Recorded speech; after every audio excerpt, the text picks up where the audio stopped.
I'm going to talk about Bitcoin, and I think you all hope I'm going to talk about it. But first I'm going to talk a bit about value in general, not particularly in Bitcoin. Because what is value? Well, this is value to me. A nice steak on a barbecue, or going on a holiday in Croatia, or having a nice day with some friends. And this is value to me. It's a drama. Oh, by the way, that's me. My name is Mark van Kuik. I'm since this week full-time employed for a Bitcoin startup. What we're going to create in Europe is a Bitcoin exchange. I've been involved with Bitcoin now since about 2 years, and it won't let me go. So, well, this is value to me too. Not because it's interesting. I can put it on fire and there's not much heat off from it, so it's not for that reason. But I can give it to someone else, and that person can give something in return that I like. This is value to me too. There's nothing to do with money, but it's for freedom, and it's something I like. Or WordPress allowing people to publish their ideas. Firefox in the other way. So all kinds of things have value, and it doesn't need to be money. Well, this has value to me too, and it's money. Now, there are three main things you can do with money. One is a medium of exchange. Now let's see, I have a chicken. But well, I don't need my chicken, this is where I live, so I want it fixed, but I don't know how to do this. So what can I do? Well, I can give someone my chicken, and I hope I get something in return, and give this to someone else to fix my home. And then everybody is happy in the end. And money is also a store of value. Let's say I want to buy this house, and this house is quite expensive. Before I saw this house, I didn't even know there are branded houses, but this is a brand. So I do some coding, and I get some money, and I do some more coding, and I get some money. And I do some more coding and I put it away, and eventually I might be able to buy that house. The third thing is that money is also a unit of account. So let's see, I'm doing 3 coding sessions. How does it compare to a stack of pancakes? Is it more or is it less? So when we express the value of a coding session in euros and we express the value of pancakes in euros, we can make a comparison. So therefore, money is also a unit of account. Now, what are monies? Well, one example is the United States dollar. Right now it is still money. Some people believe it's going to collapse soon, but we'll have to wait for that. The Chinese have their own money, but you can also use gold coins as money. One such gold coin is approximately 950 euros at the moment. And actually, there are a lot of things you can use as money, as long as it has a couple of properties. And there are 6 main properties you want of money. One of them is that it's portable. When you use, for example, speakers as money, that's difficult. You need to carry them and trade them. It's not easy to do. You want it to be divisible. You see, when I have a gold coin worth 950 euros and I want to buy a bread, well, someone has to give in. Therefore, it's better to have it divisible. You want it to be durable. For example, if you're using shells as money and you put them in your pocket, they can break or they can tear, and well, that's not what you want. And very important, you want it to be sufficiently rare. If somebody can create money out of thin air, then somebody can become rich without doing something, and that will devaluate the money, and it's useless. I want it to be fungible. For example, if I have a €5 bill, my €5 bill is accepted in the same way as some other €5 bill. Well, maybe the new €5 bill is not accepted by some machines, but that's another problem. It should be replaceable, fungible. And non-consumable. Using apples as money is, they're not durable, by the way, apples, but they're also not consumable. You eat them and then your money is gone. So this is not something you want. Now, Bitcoin is a new kind of money, and it's a digital kind of money. Who of you have already used Bitcoin? Okay, 2 people. Great, then this is really an introduction. Okay, in the core you have a Bitcoin address, and a Bitcoin address is something like a bank account number. It's a unique string of letters and digits like this. And when you want to you can put money into such an address and you can then spend it. Now, when you want to spend it, you create a transaction like this. You say, I want to spend, transfer, say, 2.5 Bitcoin from this address to this address. Now, then what you do is you create a digital signature and you put it below the transaction, and that way everybody can verify that the transaction is okay. Now, let's see how that works. You publish the transaction and it's public in the network, everybody can see it. In fact, there is a website, blockchain.info, this is a screenshot from there, and you can see every transaction that has happened in the past. For example, here in the top, you can see a transaction which sends a couple of Bitcoins from this address to these two addresses, 7.5 Bitcoin to the top address and 50 Bitcoin to the second address. Well, as I said, you put a digital signature with the transaction to allow everybody to verify the address, the transaction. But if you want to create a digital signature, you need a key pair. You need a public and a private key. You need your private key to create a signature, and you need the public key to verify it. Well, the private key you keep to yourself. Your public key, you hash it, and then you encode it with base 58. The details are not really important. But what you get then is a Bitcoin address.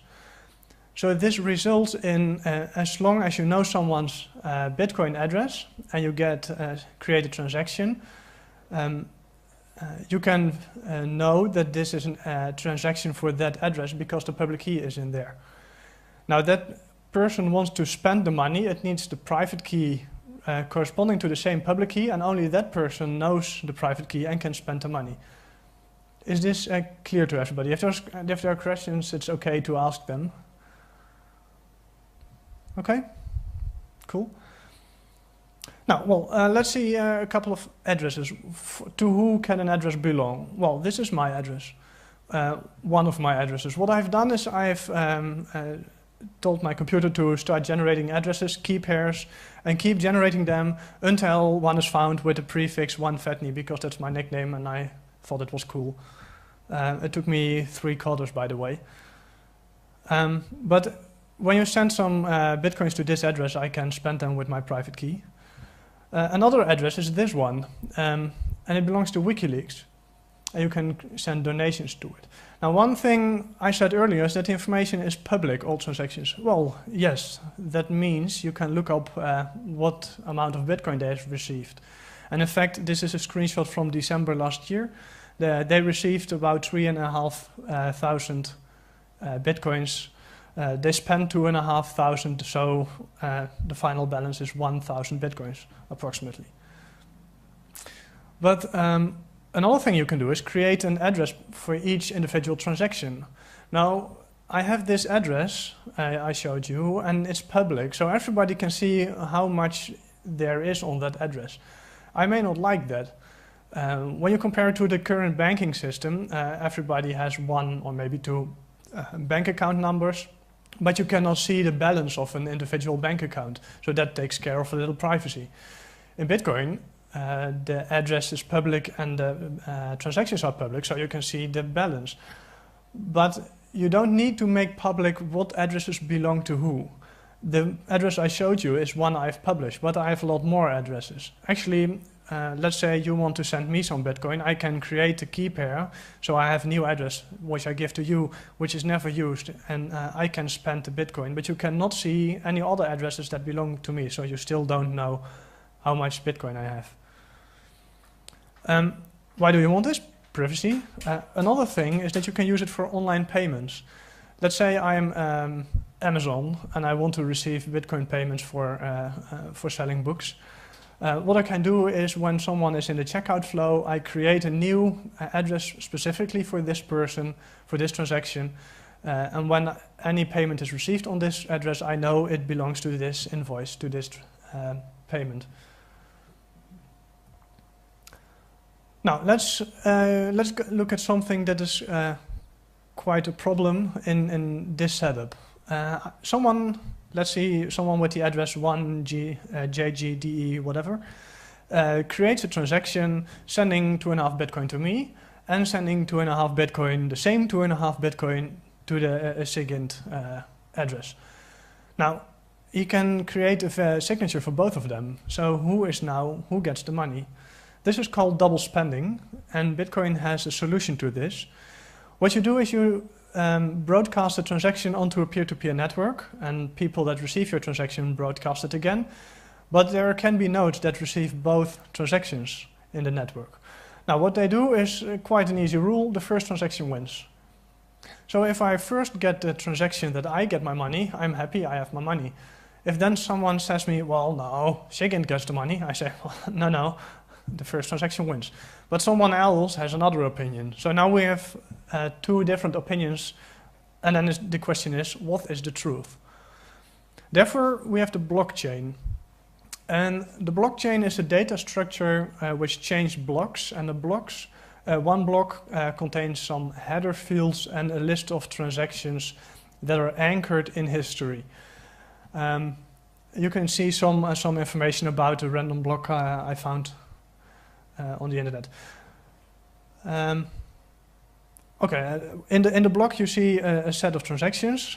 The first transaction is always different. I'm going to say a little bit about that in a minute. But you can see here there is transactions, some money comes in, money goes out to two addresses, and you can create this list of transactions. Now, people who create this receive transactions from the network, they keep them in memory, and they're going to find the block. They compute a hash over the block, and they're going to look if this hash is smaller than a certain value. And this is what is called mining, and some people may have heard about it. Now, what you do, you receive a set of transactions. You fill in the header fields, and in the header is one field, it's called a nonce. It contains a random number and it has no meaning. You just put in a number, then you compute a hash, and you look at the hash and you say, well, is it below a certain threshold, a certain target? And if it's not, then the block is not valid, and you try another nonce, another random number. You do the computation again, the hashing, and you come to another hash, and you say, well, it's not okay, well, and you keep repeating it until you find one which is below a certain target. So what you're actually doing is brute forcing a certain hash. This may be a difficult part, so if there are any questions, it's good to ask them now. Or is this clear to everybody? Okay, it's a good question. Why are we doing it this way? Let's see, I've already skipped over this. Okay, why we're doing this is, let's say one person, I receive a transaction and I think I receive Bitcoin, but someone else receives another transaction and therefore ignores the transaction that the money comes to me. What we're doing now is we're going to create blocks, and as soon as a block is created, the transaction that node has in memory is included in the block, and then someone else with another transaction which collides dismisses this transaction. So at first you say, okay, the first transaction wins, but as soon as someone creates a block and it contains a different transaction, then that transaction wins. So what this process does is when there are two competing transactions, somebody has double spend, then it decides in a consensus way in the peer-to-peer network which of the two transactions is true and which of the transactions will be discarded. Okay? So now we have a new rule. It says the longest chain wins. So at first, if you receive a transaction, you keep it in memory. If you receive another transaction and it collides with the first transaction, you discard it, you ignore it. But as soon as you receive a block, you accept all the transactions in that block, and if they collide with something you have in memory, you discard those. But you can receive two blocks. It can be coincidence or on purpose that two blocks have been found at the same time with different transactions. So still there can be two histories. But a block is always referring to a previous block, so you get a chain. And when you get a fork, because this happens, and there will always be one of the two that will be faster because they're A, because there's luck, or B, because there's more processing power finding hashes on that chain. So if I have a transaction with a block and there is a fork, but that other chain is longer and I receive it, then I discard all blocks in my chain and I accept the other chain for the truth. Well, this is something interesting because that means I can think I have received money, but I can lose it in the future. This is something that's unique to Bitcoin, and you need a way to handle it. Now, let's say I'm a website and you can download MP3 files, and they cost you like €1. If I receive €1, a transaction with the Bitcoin equivalent of €1, I say, okay, you can download the file. And if it has been double spent because of fraud, well, I haven't really lost anything because it was a digital file anyway. I just lost my revenue and it's only €1, so it's something I can risk. Now, let's say I'm selling a book of €40 and I say, okay, this is a little bit more value to me. I want to be a bit more certain. What you can do is you can wait until the transaction appears in a block. So as soon as that happens, you're not 100% sure still, but for a person to double spend his Bitcoins and make sure that it gets into a block, which is not the same block as which will eventually win, it's really difficult to do. So I can say, okay, for €40, I will accept this risk. But let's say I'm going to sell a Maserati Quattroporte and I think this isn't much money. I want a little more security. What I can say, well, I'll wait 6 blocks. Because with every block that is created and stacked on top of it, the probability that it will not be the block that will be accepted by the rest of the world will be smaller. And after 6 blocks, it's pretty safe to say it's okay. Blocks, by the way, on average are found 1 in 10 minutes. So this will take an hour, and so I can wait an hour looking at the car together with the person who is buying it or having a coffee. And we're both happy at the end. So now, why am I going to create blocks? Because I will need to spend CPU time on it, and CPUs tend to use electricity, and electricity tends not to be free.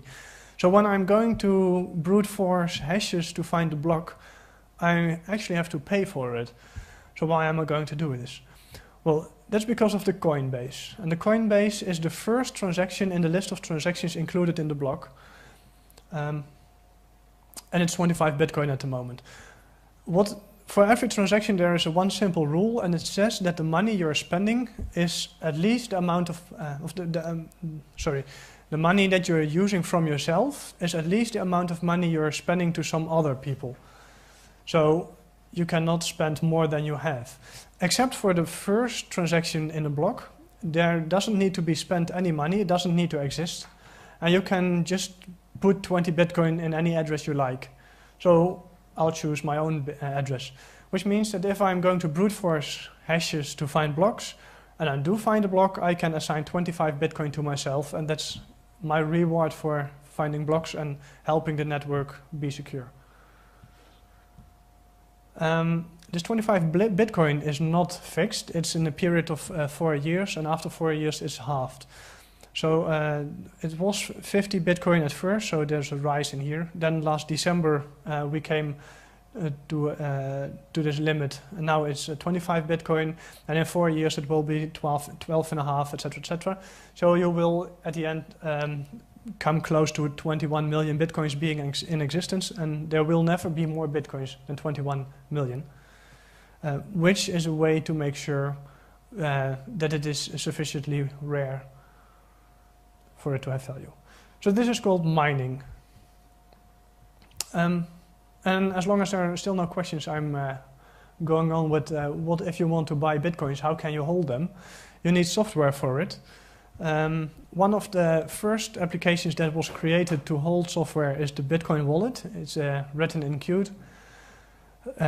What you actually see in here is a balance and a list of recent transactions, and you can send coins and receive coins. It's it's not a difficult application. What you here see, by the way, is a balance and an unconfirmed balance. And what this application does is when you receive a transaction, it shows as balance, but not until it has been anchored in the block and 6 more blocks have been created will it show up as confirmed, because then you're pretty sure that the money will not go to someone else anymore. Another client is multi-bit. There was one feature I told about, that's when you receive money from different people, you can create a different address for each transaction. So you have a couple of addresses, but let's say you have received 10 bitcoins from one person and 12 bitcoins for someone else, and you need to pay 22 bitcoins. What you now want to do is combine the bitcoins from 2 addresses, and you can, because the information is public, someone can analyze, hey, you have created a transaction using these 2 addresses, so both addresses belong to you. And in that way you can do an analysis and find more addresses that belong to one person. What multi-bit does is it creates a set of separate wallets, and it will ensure that a transaction is never created combining money from addresses that are belonging to different wallets. So in this case there is a Softpedia test wallet and there is a Softpedia wallet, and any Bitcoin received in a Softpedia wallet is never mixed with an address from Softpedia test wallet. Another feature you see in here is a QR code, and that's a rather easy way to send Bitcoin. This just contains the Bitcoin address, which is stored in here. So you can use, for example, your Android phone, make a picture of the QR code, and it already knows the address, and you only need to fill in the amount of Bitcoin you want to send. And that's quite an easy way to send money.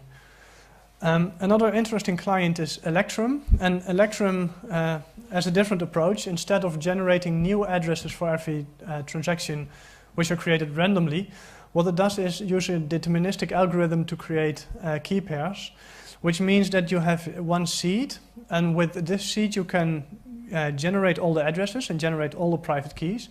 So there's only one seed you need to back up. Which is quite easy if you're using Bitcoin on multiple systems. If you install it on one laptop and you install Electrum on another laptop or on your phone, and you give it the same seed, it will have access to the same Bitcoins. The danger of this, of course, is if you lose the seed or someone steals it, it can steal all your Bitcoins from all the addresses. It's the downside. As I said, you can send it to an Android phone. This is the screenshot of the Android wallet. Here you also see your Bitcoin address, a balance, and a QR code containing the address. Another way to hold Bitcoins is to keep it in a wallet that is hosted in the cloud. One website where you can do it is Easy Wallet. They will manage for you everything that has to do with cryptography, with managing keys, keeping them secure. What you have is login credentials to access your wallet. The same way like internet banking works. Your bank currently makes sure all the technicalities of intercommunicating with other banks and transferring money is done, and you just give it an order to send money to someone. Another one is Strongcoin. I've never used this one. Another one is Bitstamp, and Bitstamp does something more than only holding Bitcoins. You can send Bitcoins to a Bitstamp account, and you can send US dollars to an account. And then in the market you can create buy and sell orders, which are matched to sell and buy orders of other people, so you can trade US dollars for Bitcoin. Another market where you can do this is Mt. Gox, which is at the moment the biggest. They claim they have 80% of all Bitcoin trade taking place on this website. And they also accept euros, which is quite interesting. This talk is one talk I've given in the Netherlands too. So in the Netherlands there are 2 other ways to buy Bitcoins using Ideal, which is a payment method for instant payments in the Netherlands, like SoFort banking in Germany. One website where you can do it is Wemax Trading. It was just a regular web shop, and they put in a new product, Bitcoin, and you buy and they send it to you.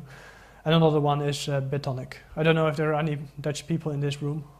1, okay, 2, cool. I like the Bitonic people. They're doing really interesting stuff, and you'll probably hear more from them about Bitcoin and Bitonic. So this was actually my talk.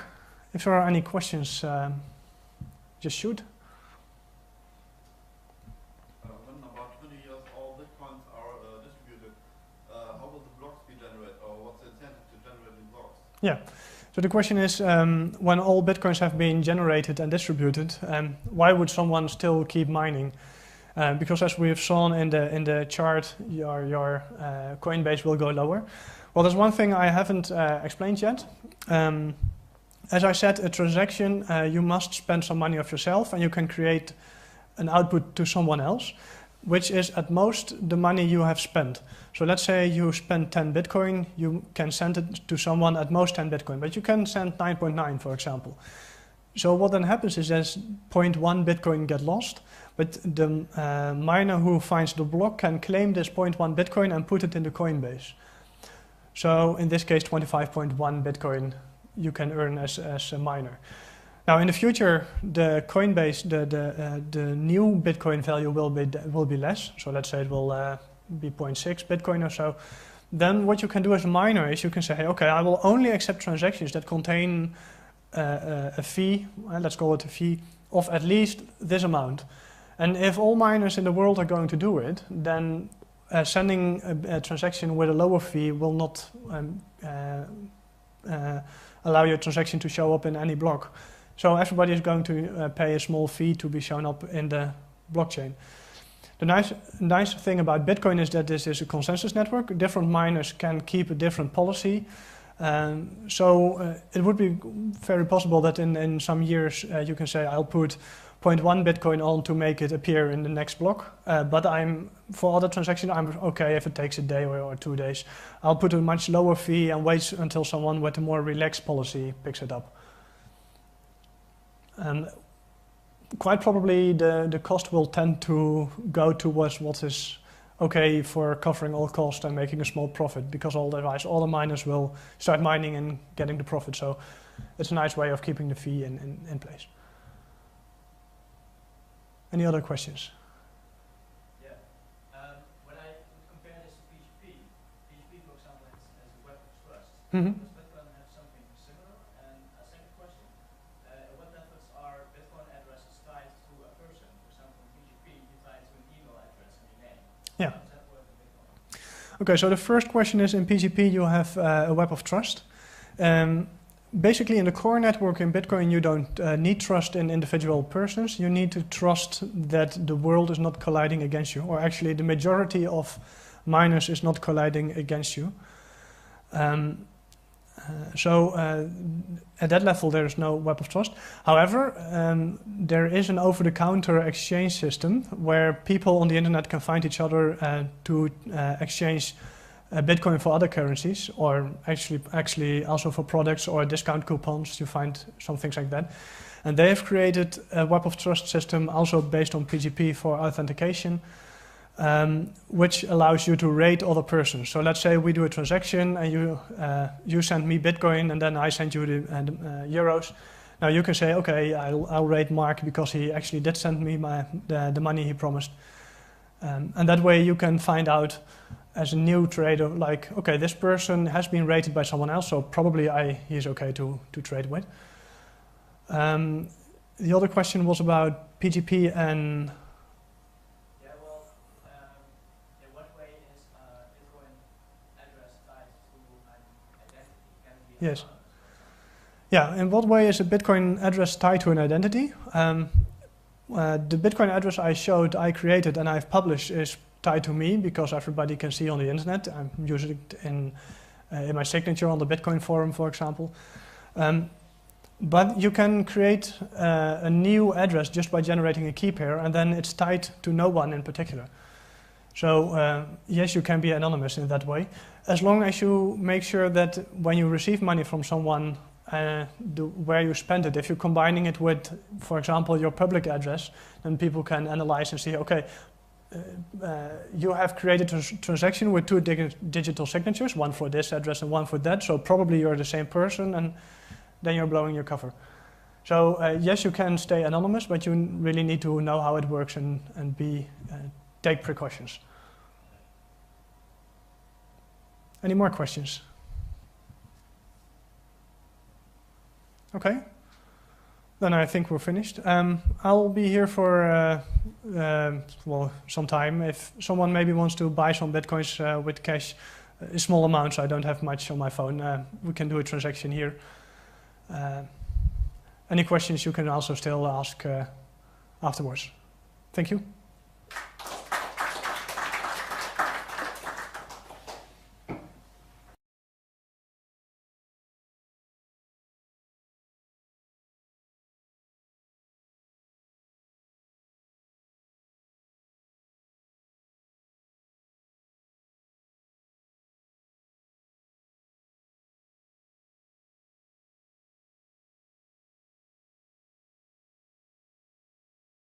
I'm going to talk about Bitcoin, and I think you'll all hope I'm going to talk about it. But first I'm going to talk a bit about value in general, not particularly in Bitcoin. Because what is value? Well, this is value to me. A nice steak on a barbecue, or going on a holiday in Croatia, or having a nice day with some friends. And this is value to me. It's a drama. Oh, by the way, that's me. My name is Mark van Kuik. I'm since this week full-time employed for a Bitcoin startup. What we're going to create in Europe is a Bitcoin exchange. I've been involved with Bitcoin now since about 2 years, and it won't let me go. So, well, this is value to me too. Not because it's interesting, I can put it on fire and there's not much heat off from it, so it's not for that reason. But I can give it to someone else, and that person can give something in return that I like. This is value to me too. There's nothing to do with money, but it's for freedom, and it's something I like. In euros, and we express the value of pancakes in euros, we can make a comparison. So therefore, money is also a unit of account. Now, what are monies? Well, one example is the United States dollar. Right now it is still money. Some people believe it's going to collapse soon, but we'll have to wait for that. The Chinese have their own money, but you can also use gold coins as money. One such gold coin is approximately 950 euros at the moment. And actually, there are a lot of things you can use as money, as long as it has a couple of properties. And there are 6 main properties you want of money. Or WordPress allowing people to publish their ideas, Firefox in the other way. So all kinds of things have value, and it doesn't need to be money. Well, this has value to me too, and it's money. Now, there are 3 main things you can do with money. One is a medium of exchange. Now let's see, I have a chicken. But well, I don't need my chicken, this is where I live, so I want it fixed, but I don't know how to do this. So what can I do? Well, I can give someone my chicken, and I hope I get something in return, and give this to someone else to fix my home. And then everybody is happy in the end. And money is also a store of value. Let's say I want to buy this house, and this house is quite expensive. Before I saw this house, I didn't even know there are branded houses, but this is a brand. So I do some coding and I get some money, and I do some more coding and I get some money, and I do some more coding and I put it away, and eventually I might be able to buy that house. The third thing is that money is also a unit of account. So let's see, I'm doing 3 coding sessions. How does it compare to a stack of pancakes? Is it more or is it less? So when we express the value of a coding session